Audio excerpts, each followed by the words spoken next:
Bienvenue pour cette vidéo sur éveil soudain ou progressif. C'est peut-être une question que vous êtes déjà posée. De toute façon, c'est une réponse relative puisque c'est propre à l'expérience de chacun.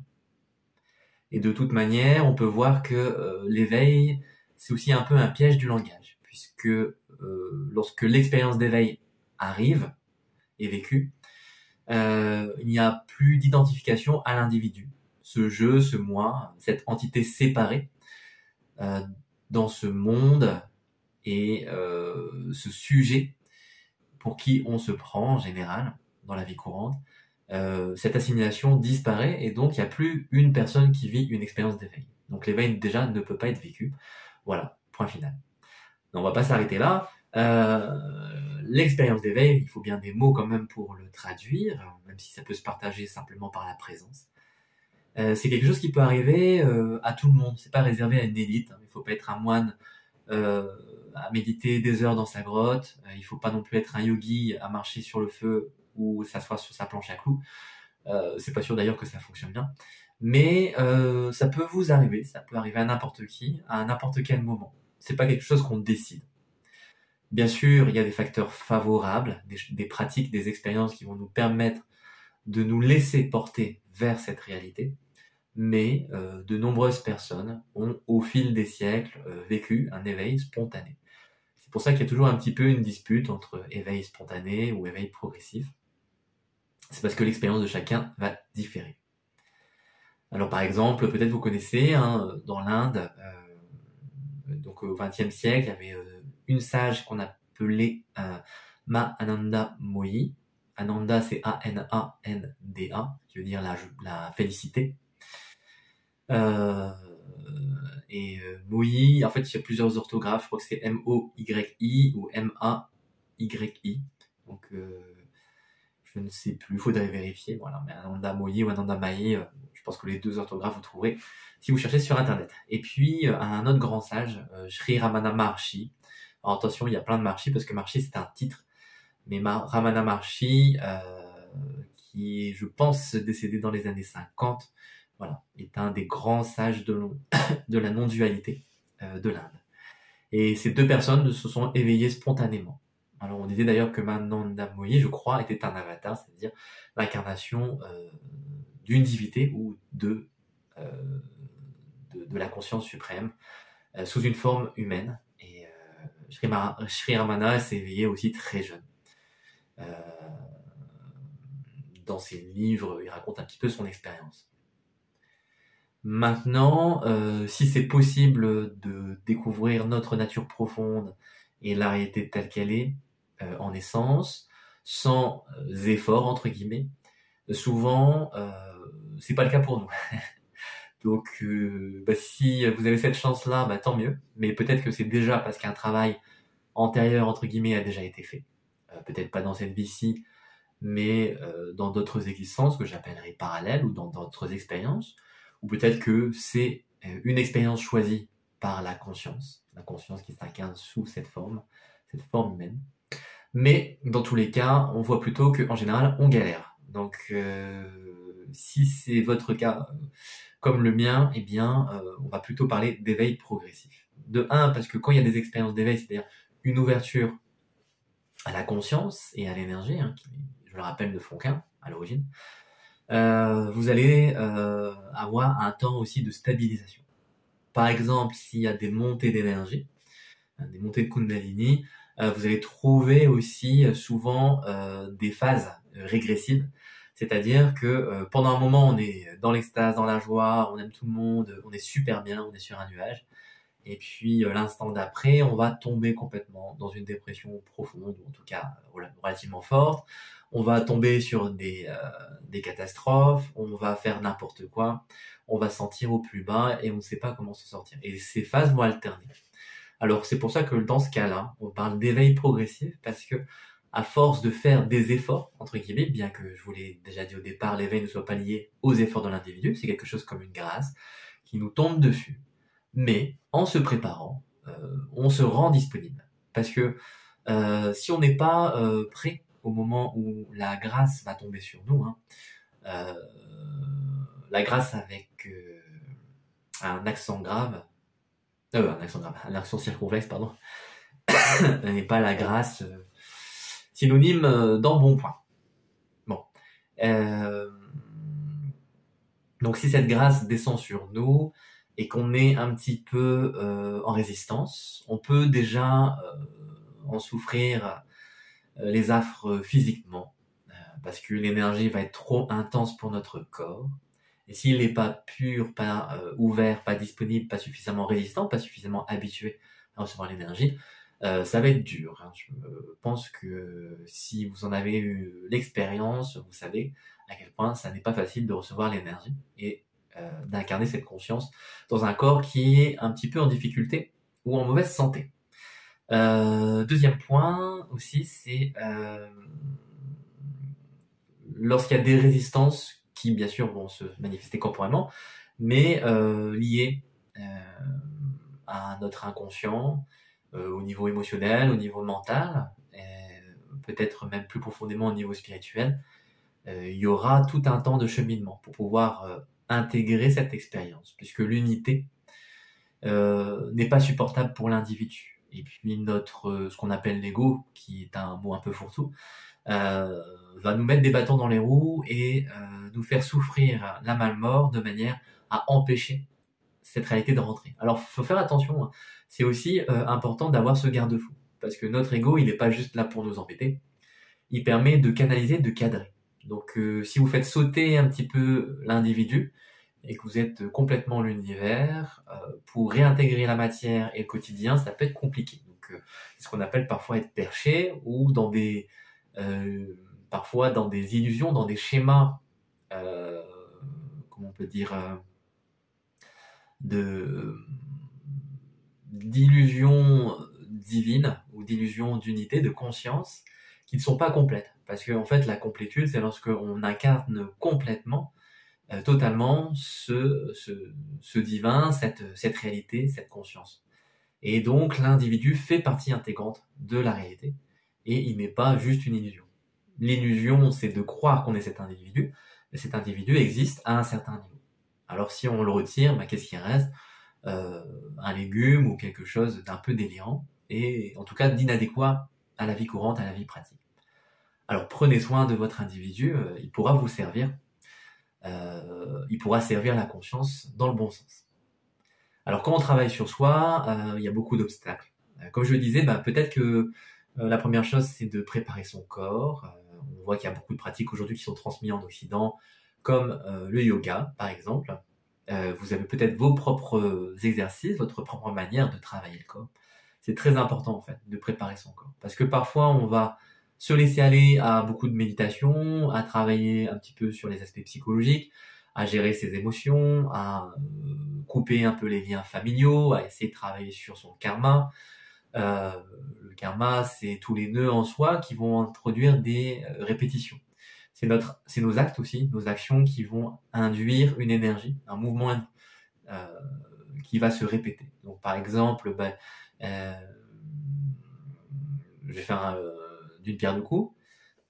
Par exemple, si quand j'étais jeune, mon éducation était un petit peu stricte, et voire violente, cette impression que je vais garder en moi, je vais la transmettre peut-être à mes enfants. Et donc, je vais être assez intolérant, voire aussi moi-même violent dans l'éducation. Et c'est quelque chose que je ne fais pas forcément exprès, mais qui est imprimé en moi, parce que je l'ai reçu de mes parents, et que peut-être eux-mêmes l'ont reçu de leurs parents. Et donc, couper, entre guillemets, le karma, c'est prendre conscience que j'ai le choix, à un moment donné, de ne plus faire le geste qui est imposé par cet inconscient. C'est-à-dire faire remonter à la surface ces énergies, les clarifier, les mettre en évidence, ou en tout cas leur permettre de changer de forme. Et ça, c'est un travail qu'on peut faire par le corps. Donc par exemple, on peut faire des sports de combat, des arts martiaux, pas seulement pour se défouler, ou parce qu'on a envie de castagner l'autre, mais justement pour lâcher ses énergies. Si on a de la colère en soi, frapper dans un sac, c'est peut-être mieux que de frapper dans la tête du voisin, et ça permet de décharger cette énergie de violence. Alors ça veut pas dire que c'est un moyen qui va fonctionner pour tout le monde, Mais on peut voir que, par exemple, dans les clubs de boxe, contrairement à ce que beaucoup de gens pensent, la plupart des pratiquants sont plutôt pacifistes. Pourquoi?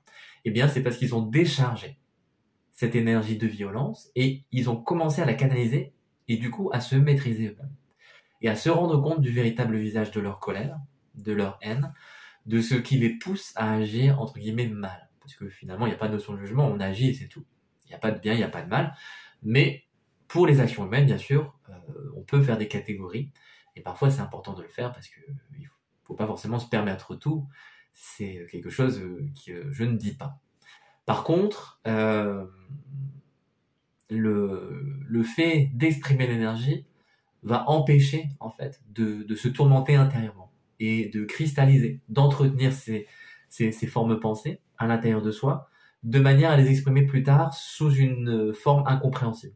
Donc cette violence, cette colère que je vais exprimer dans une situation qui n'a rien à voir avec l'origine, eh bien elle est incontrôlable. Et en fait, à la fin, ça ne veut plus rien dire, mais c'est quand même là, ça s'exprime malgré moi. Alors du fait de toutes ces activités possibles, physico-énergétiques, on va dire, vous pouvez vraiment laisser sortir un petit peu de ces choses-là. Par l'expression, par exemple, comme le théâtre, tous les arts comme la danse, c'est vraiment des choses super, le chant, qui vont nous décharger et nous apprendre énormément sur nous-mêmes.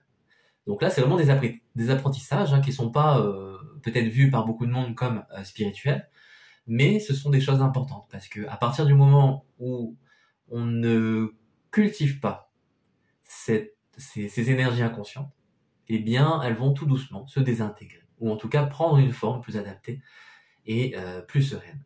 Donc c'est quelque chose que il faut faire un petit peu sur le long terme.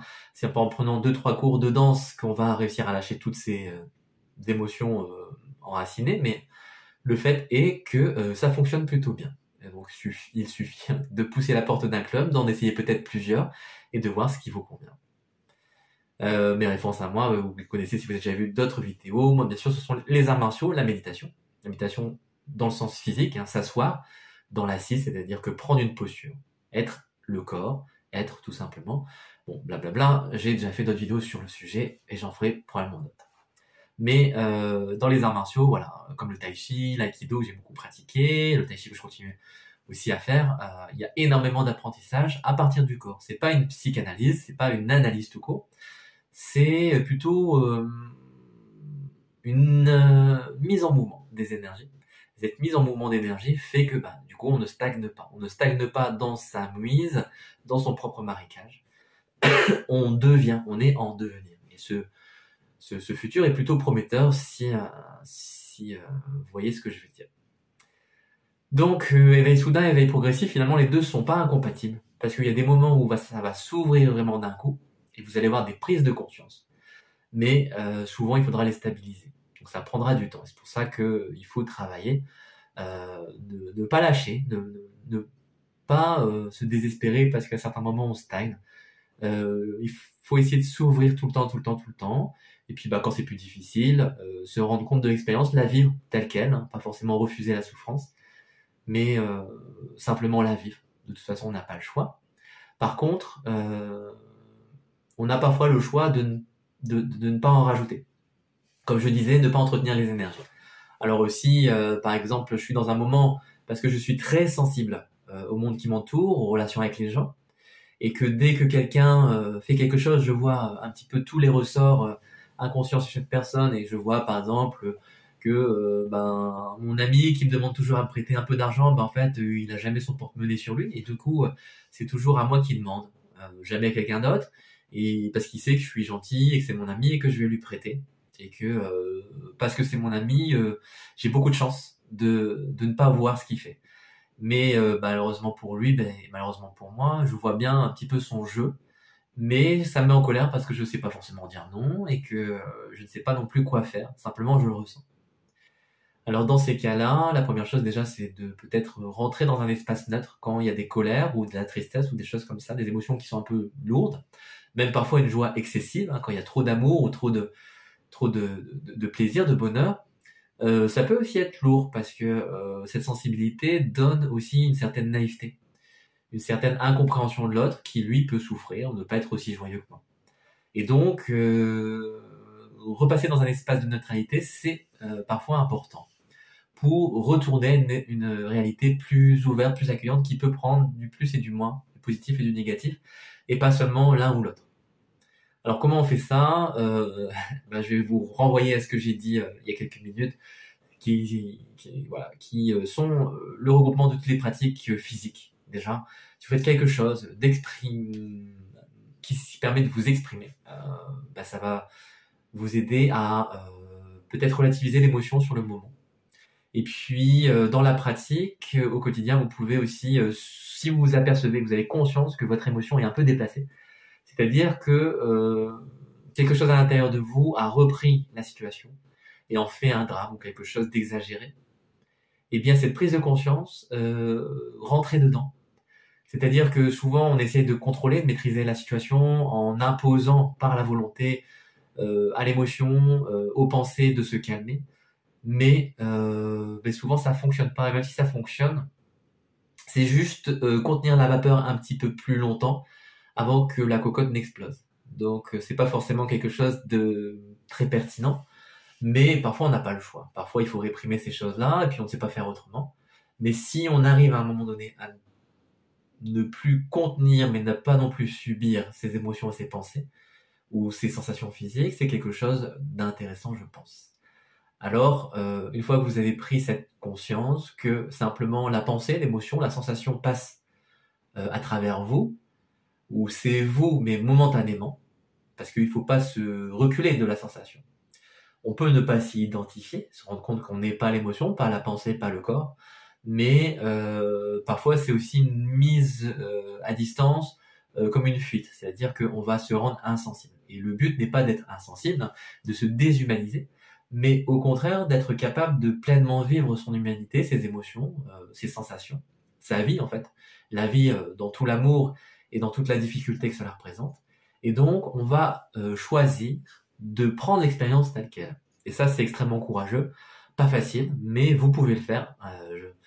Je suis convaincu, puisque pour moi-même, ça n'a pas toujours été facile, évidemment. Hein. Je pense que pour la plupart des gens qui fument, ça n'est pas toujours facile, ça c'est une évidence, mais on y arrive progressivement. Et puis, au fur et à mesure, je vous rassure, d'un certain côté, on est quand même plus à même à gérer pas mal de situations. Par exemple, on va moins s'énerver, ce qui ne veut pas dire qu'on est tout le temps calme, mais on va prendre moins la bouche, ou quand on se rend compte qu'on est susceptible et qu'on s'est mis en colère pour quelque chose peut-être d'un petit peu frivole, eh bien on en prend conscience assez rapidement et puis on se calme peut-être plus rapidement. En tout cas, on n'entretient pas cette colère et donc au bout d'un moment, elle s'estompe. C'est comme le sablier, quand il n'y a plus de sable, il arrête de s'écouler. L'émotion c'est pareil, ou la pensée c'est pareil. Quand il n'y a plus de feu, il n'y a plus de bois pour l'entretenir, le feu s'éteint. Donc ça va cesser. Et c'est vraiment en fait arrêter d'entretenir. C'est pas apprendre à calmer, c'est arrêter d'entretenir le secret. Et ça se fait par l'expérience. Il n'y a pas une technique particulière. Enfin, il y a des techniques, mais bon, là, j'ai pas envie forcément de vous chercher parce que je suis pas fan des techniques. Mais si vous en voulez, cherchez sur internet des techniques pour vous calmer. Mais voilà, la simplicité, c'est de ne pas entretenir. Voilà un petit peu pour les choses que j'avais envie de dire sur l'éveil soudain et progressif. Bon, je vais pas faire une vidéo trop longue, parce que de toute façon, il y a toujours plein de choses à dire sur les sujets. Vous savez, comme je suis bavard sur les choses qui me passionnent. Je vais m'arrêter là. N'hésitez pas. Si vous avez un petit commentaire, vous pouvez le faire sous la vidéo. Vous pouvez aussi me contacter par mail. Comme d'hab, vous pouvez retrouver toutes les infos dans la description de la vidéo.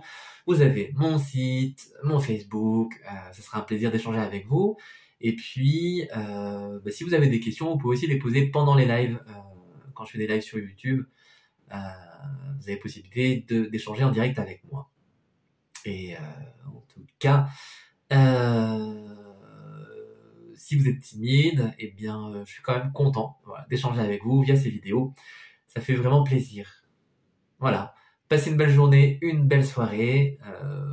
Pratiquez bien. À bientôt.